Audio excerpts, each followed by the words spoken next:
আসসালামু আলাইকুম সবাইকে। সবাই কেমন আছেন? আশা করি সবাই ভালো আছেন। আজকে আমি আপনাদের সাথে একটা পেইন্টিং টিউটোরিয়াল শেয়ার করব। এই ক্যানভাসটাকে আমি নতুন করে আবার পেইন্টিং করব।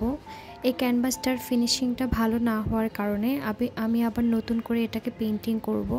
এই ক্যানভাসটার পেইন্টিংয়ের পিছনে অনেক কাহিনী আছে।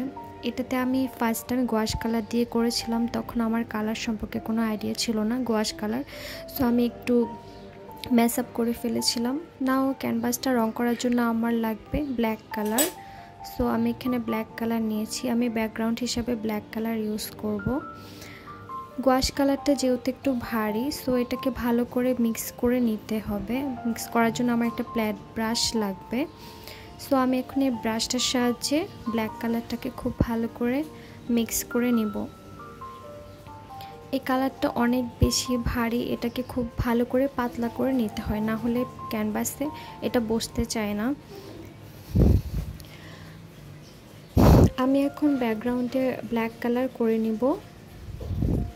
খুব ভালো করে ব্লেন্ড করে আস্তে আস্তে করে মিশাতে হবে যাতে কালারটা সুন্দর করে সেট হয়ে যায়। যেহেতু আমি পুরনো ক্যানভাসে আবার নতুন করে রং করব, সো আমাকে একটু কেয়ারফুলি কাজটা করতে হবে। ব্ল্যাক কালারটা আমাকে খুব ভালো করে ব্লেন্ড করতে হবে যাতে ভিতরের ব্যাকগ্রাউন্ডটা না বোঝা যায়। এই যে আমার ব্ল্যাক কালার করা শেষ। এখন আমি এটাকে একটু শুকাতে দিব। আজকে আমি আপনাদের সাথে একটা ফ্লাওয়ার পেইন্টিং শেয়ার করব। সো আমি আজকে কাঠগোলাপ পেইন্টিং করব। সো কাঠগোলাপ পেইন্টিং করার জন্য আমি প্রথমে হোয়াইট কালার দিয়ে পেন্সিল দিয়ে স্কেচ করে নিয়েছি। স্কেচ করার পর আমি এখন হোয়াইট কালার দিয়ে এটার বেসটা তৈরি করে নেব। আমার বেস করা শেষ। হোয়াইট কালারটা খুব ভালো করে শুকাতে হবে। যে কোনো ফুলের বেস করার জন্য প্রথমে হোয়াইট কালার ইউজ করলে আউটকামটা অনেক সুন্দর হয়। এই যে আমার কাঠগোলাপ পেইন্টিং করা শেষ। আমি অফ ক্যামেরায় কাঠগোলাপ পেইন্টিংটা করে নিয়েছি।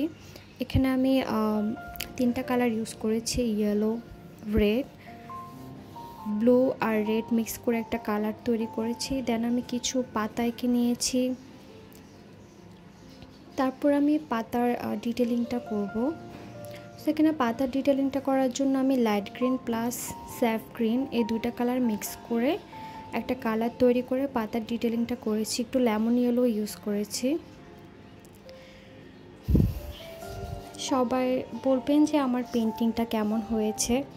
আমার কাছে আউটলুকটা অনেক সুন্দর লেগেছে। সবাই ভালো থাকবেন। আল্লাহ হাফেজ। আর আমার জন্য দোয়া করবেন।